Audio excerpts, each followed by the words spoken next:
Bonjour et bienvenue à l'émission Chrétien comme Christ. Le thème de notre émission aujourd'hui est le chemin de la confiance. Alors Christine, tu as un texte à nous lire dans le psaume 23. Oui, c'est un psaume bien connu de David qui nous dit « Le Seigneur est mon berger, je ne manquerai de rien. Il me fait coucher dans de verts pâturages, il me dirige vers les eaux paisibles. Il restaure ma vie, il me conduit sur les sentiers de la justice à cause de son nom. Même si je marche dans la vallée de l'ombre de la mort, je ne crains aucun mal car tu es avec moi. Ta houlette et ton bâton, voilà mon réconfort.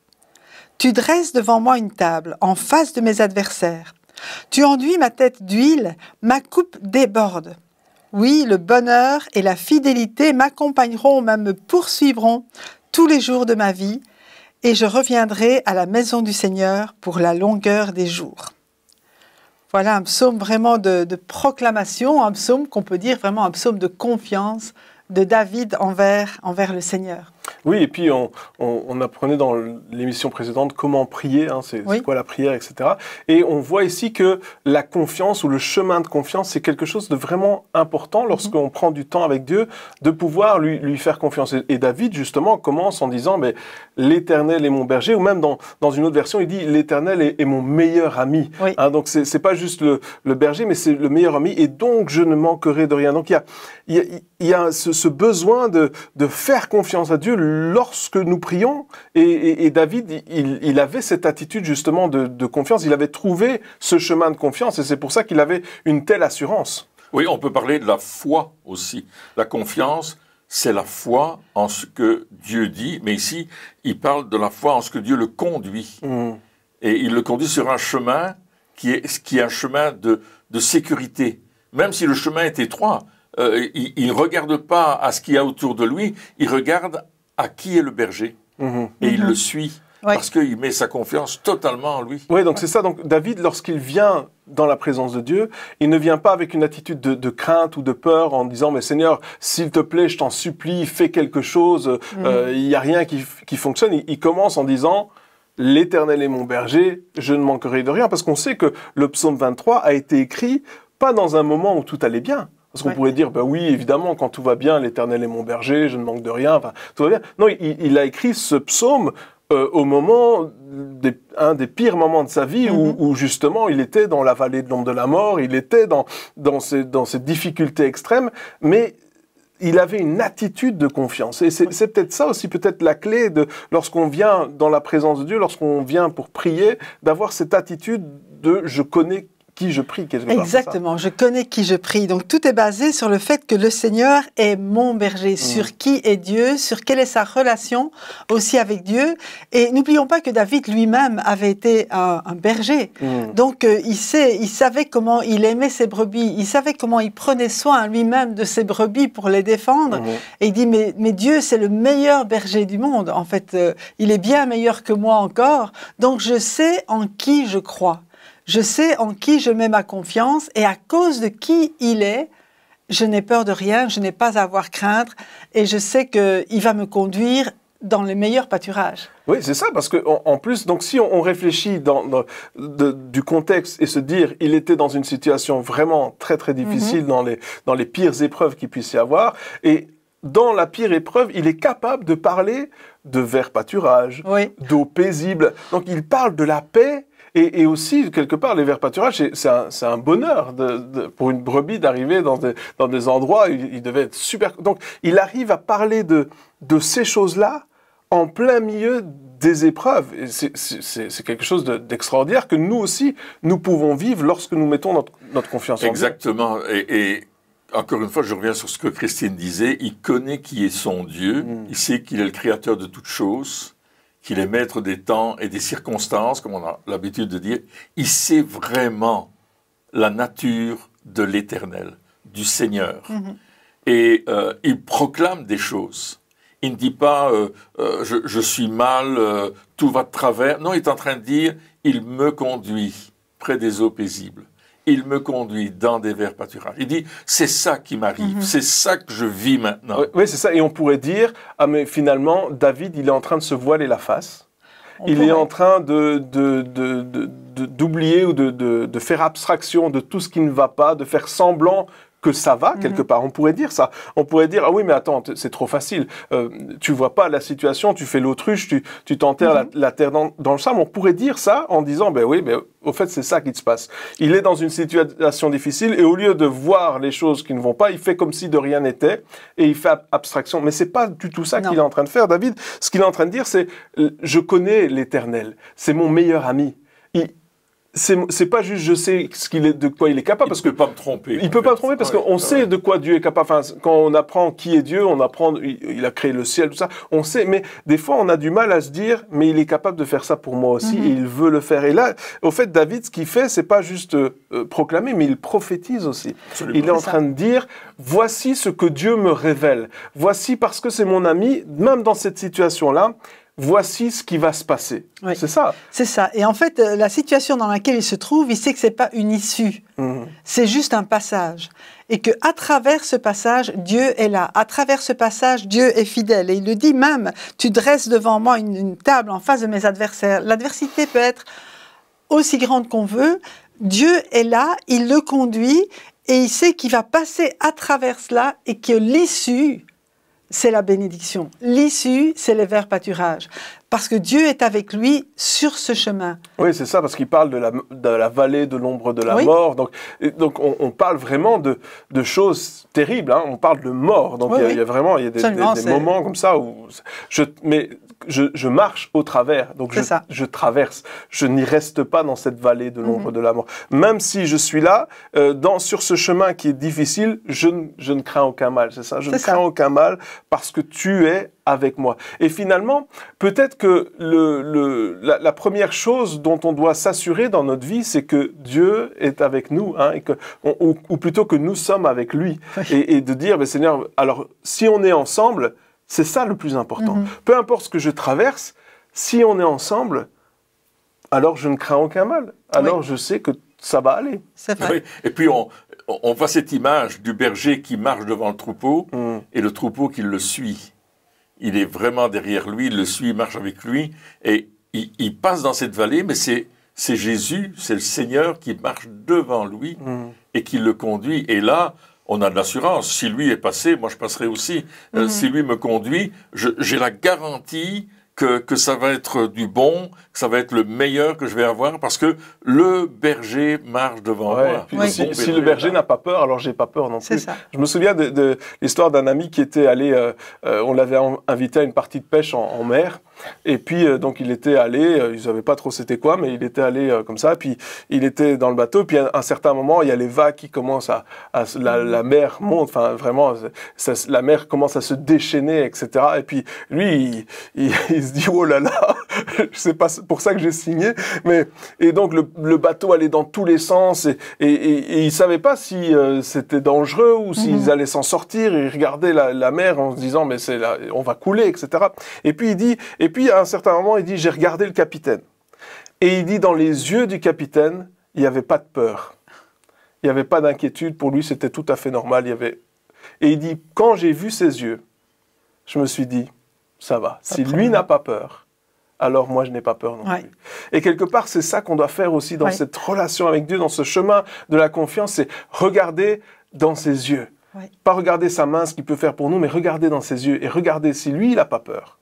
Alors moi non plus, j'ai pas peur. C'est ça aussi, ce chemin de confiance. Tout à fait. Et parfois, peut-être, il y a nos sentiments qui seraient enclins, je vais dire, à avoir peur, qui se demandent, tu disais tout à l'heure, s'assurer que vraiment c'est Jésus notre berger, mais parfois on ne ressent même pas sa présence à ce moment-là, mais c'est là que la foi intervient.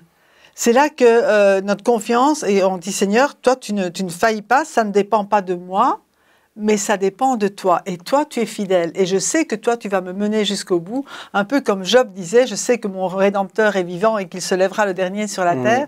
C'est alors que nos regards doivent rester fixés sur Jésus, sur sa parole, sur ses promesses, sur le fait qu'il est avec nous, qu'il nous a sauvés pas seulement de la mort éternelle, mais la Bible dit qu'il nous donne aussi toutes choses avec lui. Ouais. Et donc que notre chemin, eh bien, il le tient dans ses mains parce que son amour ne faillit jamais. Ouais, et c'est pour ça qu'il est dit ta houlette et ton bâton me rassurent. Ouais. Quand on parle du bâton, bien sûr, c'est pour se défendre, hein, donc pour s'il y a des animaux sauvages qui viennent pour les chasser. Mais la houlette, c'est pour nous protéger de nous-mêmes aussi. Hein. Tu parlais de rester sur le chemin.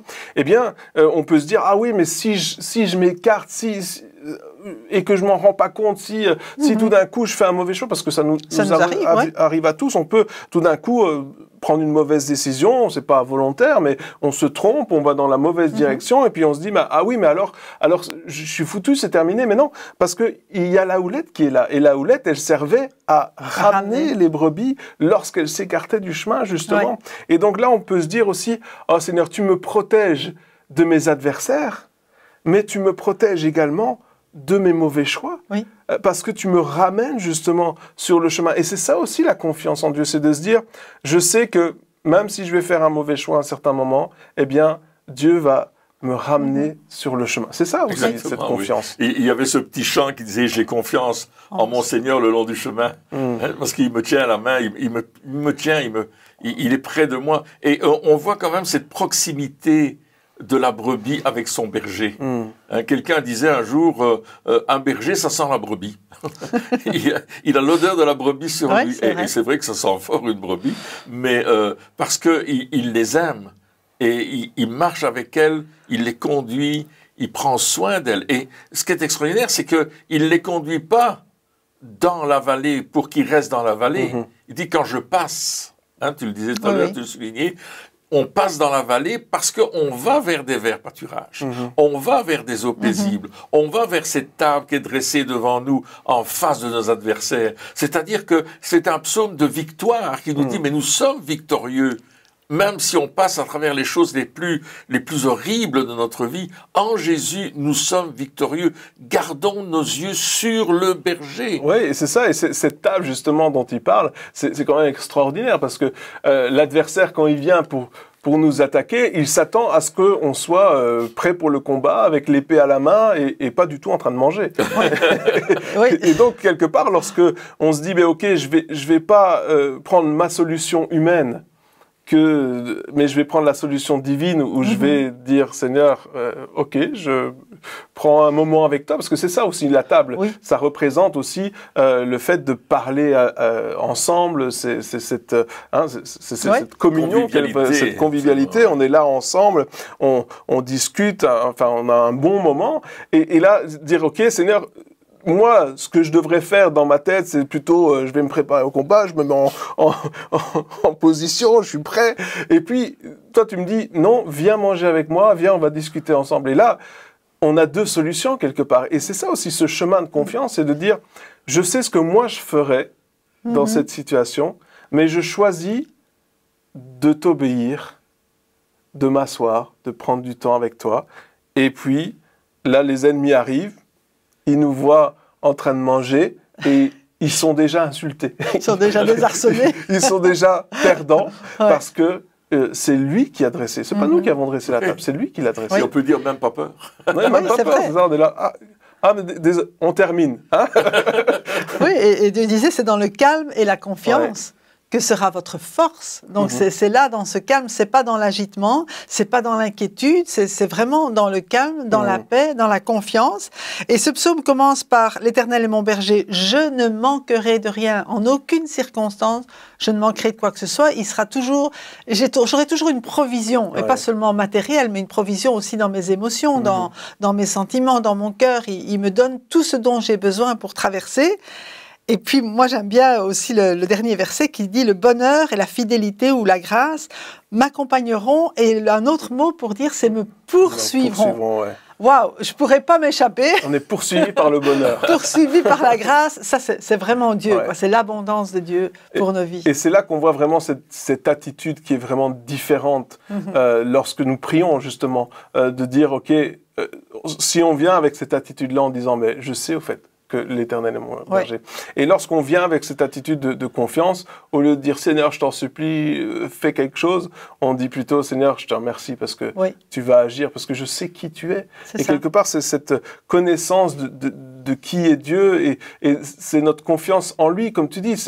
Finalement, c'est lui le berger. Hein, donc ça repose pas sur nous. C'est le berger qui conduit les brebis. C'est le berger qui protège les brebis. C'est le berger qui pourvoit pour les brebis. C'est le berger qui s'occupe de tout pour les brebis quelque part. Et les brebis, tout ce qu'elles ont à faire, c'est suivre. Et nous, c'est la même chose. Des fois, on aimerait pourvoir nous-mêmes pour nos besoins, faire nous-mêmes les choses, se défendre soi-même, etc. On veut tout faire soi-même. Et là, David, il dit, non, si tu fais ça, tu seras pas dans ce chemin de confiance. Tu vas venir demander à Dieu de l'aide comme si tu demandais de l'aide à une personne extérieure.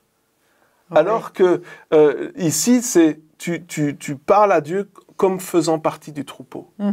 Et c'est pas la même chose. C'est parce que sinon, on met Dieu en dehors, et si un jour on n'y arrive pas, on va le chercher. Alors que là, Dieu dit non, viens au-dedans. Ouais. Et tu verras que je suis toujours avec toi. C'est vrai. Je suis toujours là. Et commence à voir les choses comme moi je les vois. Et justement, il y a une histoire où on a un autre regard sur les choses que le nôtre. Hein, oui, c'est dans 2 Rois, chapitre 6, hein, c'est à partir du verset 15. Et il s'agit du prophète Élisée. Il dit, le lendemain matin, le serviteur de l'homme de Dieu, donc le serviteur d'Élisée, se leva de bonne heure et sortit. Il vit qu'une troupe entourait la cité avec des chevaux et des chars. Le serviteur dit à son maître, « Ah, mon Seigneur, qu'allons-nous faire ?» Élisée répondit, « N'aie pas peur, car ceux qui sont avec nous sont plus nombreux qu'eux. » Puis il pria, « Éternel, je t'en prie, ouvre-lui les yeux pour qu'il voie. » L'Éternel ouvrit les yeux du serviteur qui vit la montagne pleine de chevaux et de chars de feu autour d'Élisée. Wow. Donc vraiment un autre regard, une situation aussi inextricable. Et puis Élisée, il avait cette vision de ce qui se passait au ciel, il avait cette vision déjà de la victoire, de ceux qui étaient avec eux, mais son serviteur n'avait pas cette vision-là. Alors du coup, il paniquait parce qu'il ne savait pas.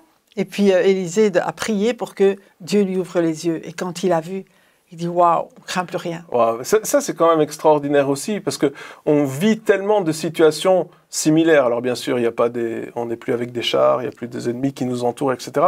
Mais on vit tant de situations qui quelque part, ont l'air désespérées. Hein. On vit des choses qui sont vraiment difficiles. Et on a toujours tendance à regarder avec nos yeux humains. Oui. Et lorsqu'on vient de parler de confiance, de David qui faisait confiance à Dieu, souvent c'est un petit peu, lorsqu'on veut faire confiance à Dieu, c'est un petit peu de la confiance forcée, dans le sens où on se dit, bon, je vais me motiver, ça va aller, Dieu va faire les choses, etc. Et on veut y croire, et on dit, Seigneur, je vais mettre ma foi en toi, etc., etc. Mais pour nous, en regardant les choses, c'est toujours compliqué. On voit toujours que c'est pas débloqué. Alors que ici, dans cette situation-là, humainement parlant, c'était pas débloqué, mais il y avait une vision déjà des choses, de la victoire quelque part. Et comment est-ce qu'on peut faire justement pour que dans nos situations de tous les jours, dans notre vie de tous les jours, malgré tout ce qui nous entoure, on puisse voir ce que Dieu va faire, ou là où Dieu est, ce qu'il est en train de faire. Alors, il y a une réponse dans le psaume 23. Où il dit « Tu oins d'huile ma tête ». Alors, on sait pourquoi le berger mettait de l'huile sur la tête de la brebis. C'était pour les petites bêtes qui se promenaient dans la tête et qui, au-dessus, dans la toison, et qui embêtaient la brebis. Mais quand on parle d'onction, on parle du Saint-Esprit. Quand on parle d'onction, on parle d'une vision spirituelle des choses. Et on a besoin de cette communion avec la personne du Saint-Esprit, Dieu le Saint-Esprit, pour justement voir surnaturellement les choses qu'on ne voit pas naturellement. Et l'apôtre Paul va prier aussi, ouvre les yeux de leur cœur. C'est-à-dire qu'à un certain moment, fais-nous voir autrement que dans le naturel. Fais-nous voir dans le surnaturel. Fais-nous découvrir comment Dieu est en train d'agir aujourd'hui et ce qu'il a promis, il va l'accomplir. Mais si le Saint-Esprit n'agit pas dans mon cœur, c'est pas ma conviction personnelle en disant je vais me forcer, comme tu disais il y a quelques instants, mais le Saint-Esprit va venir me parler et me donner la direction, me donner des certitudes, me donner des garanties. Et c'est pour ça qu'on a besoin d'être oint du Saint-Esprit, d'être revêtu du Saint-Esprit pour voir non plus naturellement, mais surnaturellement ce que Dieu a pour nous et pour ceux qui sont autour de nous. Oui, c'est ça, c'est ce rôle du Saint-Esprit qui nous enseigne quelque part, qui nous apprend les choses, qui nous montre ce qu'on doit faire au moment où on doit le faire. Oui, c'est ça, et qui suscite dans notre cœur, qui suscite la foi. Parfois, comme tu dis, on essaye de croire, on essaye de proclamer, et il y a rien de mal à proclamer les choses de la parole de Dieu, mais il faut qu'elles deviennent réelles dans notre vie, il faut qu'elles deviennent révélation. Et ça, c'est le Saint-Esprit qui peut transformer cette parole en révélation, qui fait qu'on y croit, quelles que soient les circonstances. Oui, c'est ça, c'est quelque chose qu'on ne peut pas fabriquer. Non. Parce qu'il y a beaucoup de personnes qui disent « Ah, mais j'essaye, combien de fois j'ai pas entendu « j'essaye de croire, j'essaye de faire ça, je fais des efforts pour », et quelque part, encore une fois, tout ça, c'est centré sur moi, ce que moi je fais. Je fais mon possible. Je fais mon possible, j'essaye d'y croire, enfin voilà, toute mon énergie, et malgré cela, ça ne fonctionne pas. Un peu comme quand on essaye de changer, on essaye. Au fait, c'est ce mot « essayer ». Voilà. Mais on n'y arrive jamais, et dès qu'on relâche un petit peu les efforts, c'est terminé. Alors que ici, si on revient à ce passage avec Élisée, il n'essaye plus. Non. Il n'a pas besoin de faire des efforts. Le serviteur, une fois que ses yeux sont ouverts, n'essaye plus de se convaincre que ça va aller. C'est vrai. Il a une assurance et on peut lui dire ce qu'on veut. Et il pourrait arriver encore des milliers d'hommes en face. Il a vu qu'ils sont plus nombreux. Et donc, pour lui, il n'y a plus aucune crainte. Il n'y a pas d'effort, c'est ça la différence, c'est qu'il n'y a plus d'effort.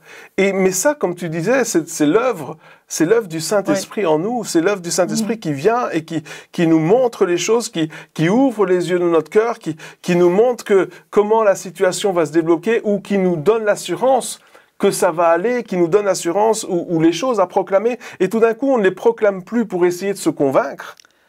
On proclame des choses que l'on a entendues, que l'on sait, que le Saint-Esprit nous a dit. Donc, la clé, c'est de laisser toute cette place au Saint-Esprit. Et ce qui est intéressant, quand je continue le psaume 23, il dit « Et ma coupe déborde ». Tu oins d'huile ma tête et ma coupe déborde. C'est-à-dire qu'il y a une telle onction qui vient sur ma vie, une telle conviction que ma foi, elle prend position dans le surnaturel en disant « Non, ça fonctionne ». Ça fonctionne parce que je sais que ça fonctionne. Et l'ennemi doit reculer. Quel que soit son nom dans notre vie, l'ennemi va devoir reculer devant ma foi. Parce que ma foi, elle implique Dieu. Ma foi, elle implique l'intervention de Dieu dans la situation. Et lui, il va venir intervenir pour moi, il va venir frapper l'ennemi, que ce soit la maladie, que ce soit le manque de finances, que ce soit n'importe quoi dans ma vie, parce qu'il va me donner quelque chose de fort, de plus fort. Et on voit dans l'histoire d'Élisée que non seulement il va ouvrir les yeux de son serviteur, mais il va ensuite aveugler l'armée à tel point que, là, il va fermer les yeux, à tel point qu'il va les prendre par la main et il va les conduire dans un autre endroit. Oui, il leur fait une blague, finalement. Finalement, ça a tourné au poisson d'avril, hein, c'était bien marrant. Mais c'est ça qui est extraordinaire, c'est à un certain moment, que ce soit, comme tu disais, pour la maladie, les finances, mais aussi des fois, il nous arrive des choses où on comprend pas trop ce qui se passe, hein, où je sais pas moi, il y a des disputes qui éclatent, il y a des choses comme ça, et on ne sait pas pourquoi, on ne se l'explique pas, pourquoi il y a tel qui dit ça, pourquoi il y a une tension tout d'un coup, etc. Et donc ça aussi, ça nous affecte. Et puis ce qu'on peut faire, c'est soit on dit, tu veux te disputer, je vais me disputer, ou tu veux dire, ou alors on prie, on dit, Seigneur, Saint-Esprit, montre-moi aussi. Parce que c'est ça aussi, ouvrir les yeux. Parce que le Saint-Esprit veut nous montrer les pièges du diable. Et je me souviens, l'autre jour, j'étais justement dans une situation, je me dis, il y a quelque chose qui ne va pas, je ne sais pas c'est quoi, mais il y a quelque chose qui cloche. Et je prends du temps avec Dieu, et puis le Saint-Esprit me dit, maintenant, tu vas chasser ça, tu vas chasser ça, tu vas chasser ça. Je me dis, mais je ne comprends pas pourquoi. Parce qu'il n'y avait pas d'ouverture, il n'y avait pas de... Mais j'ai fait ce qu'il a dit, j'ai commencé à déclarer. Et au moment où j'ai déclaré ça, il m'a dit, et maintenant tu vas proclamer ça, tu vas proclamer ça. Et j'ai commencé à proclamer des choses, et c'est comme si, spirituellement parlant, alors physiquement, il n'y a rien qu'à changer, hein, les meubles ne sont pas déplacés, mais spirituellement parlant, le ciel s'est ouvert. Spirituellement parlant, les choses se sont déplacées. Et des fois, on est dans des situations comme ça où peut-être qu'on n'a pas de problème financier, où il n'y a pas de maladie, mais par contre, on est dans des situations où on ne comprend pas ce qui est en train de se passer. C'est pas normal. On sait qu'il y a quelque chose qui cloche, mais on a peut-être appris à vivre avec, où on se dit ah mais c'est la faute de lui ou c'est la faute. On l'a accepté. On l'a accepté ou alors on met tout sur le dos des autres. C'est toujours la faute des autres de toute façon, c'est facile. Soit on fait ça, soit on se dit Seigneur ouvre mes yeux, parce que dans cette situation là aussi on a besoin de dire Seigneur, dans mon esprit je sais que quelque chose ne va pas. Ouvre mes yeux. Et si je dois demander pardon pour quelque chose, je te demande pardon. Si je dois chasser quelque chose, je le chasse. Et là le Saint-Esprit va ouvrir nos yeux et on va pouvoir prendre les bonnes décisions, faire les bonnes choses et la situation va se débloquer. Parce que c'est ça aussi, ouvrir les yeux. Oui, c'est ça aussi. Mais ça veut dire aussi qu'il y a deux mondes, qu'il y a vraiment le monde terre à terre et qu'il y a le monde spirituel. Et que tant qu'on ne voit pas ce qui se passe dans le spirituel, on a du mal de résoudre les affaires qui se passent en terre à terre. Donc, comme tu disais, c'est pas le but pour nous. Le diable, il veut qu'on se batte l'un contre l'autre. Ça, qu'on reste terre à terre. Hein, qu'on reste terre à les terre. Choses naturelles. Et comme tu dis, qu'on rejette sur la faute de l'autre, etc. Et qu'on se batte ensemble. Alors qu'en réalité, c'est les puissances spirituelles qui dominent. Donc l'important, c'est de déclarer, je veux dire, notre amour les uns pour les autres, mais en même temps, ensemble, de dire non, dans le nom de Jésus, on refuse, parce que nous avons cette autorité. Exactement. Dieu nous a revêtus de cette autorité, non seulement pour le terre-à-terre, mais aussi pour le deuxième ciel. Je veux dire, ce que nous allons proclamer avec notre bouche ici-bas, eh bien, ça va avoir un effet dans le deuxième ciel et ça va débloquer la situation. Oui, et c'est ça aussi, quand on voit dans ce passage, justement, c'est que Élisée prie pour que Dieu ouvre les yeux, et ce qu'il voit, le serviteur, c'est ce qui se passe spirituellement parlant. Et le spirituel a un impact direct sur le naturel. Exactement. Et ce que le diable ne veut pas, c'est que nous puissions voir dans l'esprit, que nous puissions voir les choses spirituelles, et justement, et donc, comme tu disais, continuer à combattre dans la chair, continuer à combattre de manière physique, charnelle, avec des mots, etc. Alors que la réalité, c'est qu'il y a véritablement ce monde spirituel qui influence directement le monde naturel. Et Paul, dans les Épîtres, il en parle tout plein en disant, mais enfin, nous, ce qu'on tend, c'est vraiment que, quelque part, il n'y ait plus rien de naturel en nous, et qu'on soit totalement dans le spirituel, qu'on puisse être tellement avec cette vision céleste, avec cette vision du ciel, que notre corps physique est influencé par ça, par ce qu'on est en train de vivre. Et donc, je pense que c'est tellement important de dire, lorsqu'on prie et lorsqu'on met notre confiance en Dieu, de dire, Seigneur, ouvre mes yeux pour que je puisse voir ce qui est en train de se passer. On en a vraiment besoin d'avoir les yeux ouverts et de voir la gloire de Dieu. Jésus, et d'ailleurs Moïse aussi, disait « Fais-moi voir ta gloire ». C'est ce que Moïse disait, « Fais-moi voir ta gloire ». Et Jésus dit « Rends-moi la gloire que j'avais avant que je ne vienne ici ». Et c'est vraiment ça, finalement, le chemin de la confiance, c'est de dire « Seigneur, je veux regarder comme toi tu vois et je veux voir les choses que toi tu vois aussi. » Pour vraiment avoir un impact sur la terre et dire « Ah, mais Dieu, il veut toujours agir. Je connais mon Dieu, c'est mon meilleur ami. Et je marche sur ce chemin de confiance. » Eh bien, chers amis, merci encore de nous avoir suivis pour cette émission. Et puis, on se retrouve très bientôt pour la suite. Au revoir.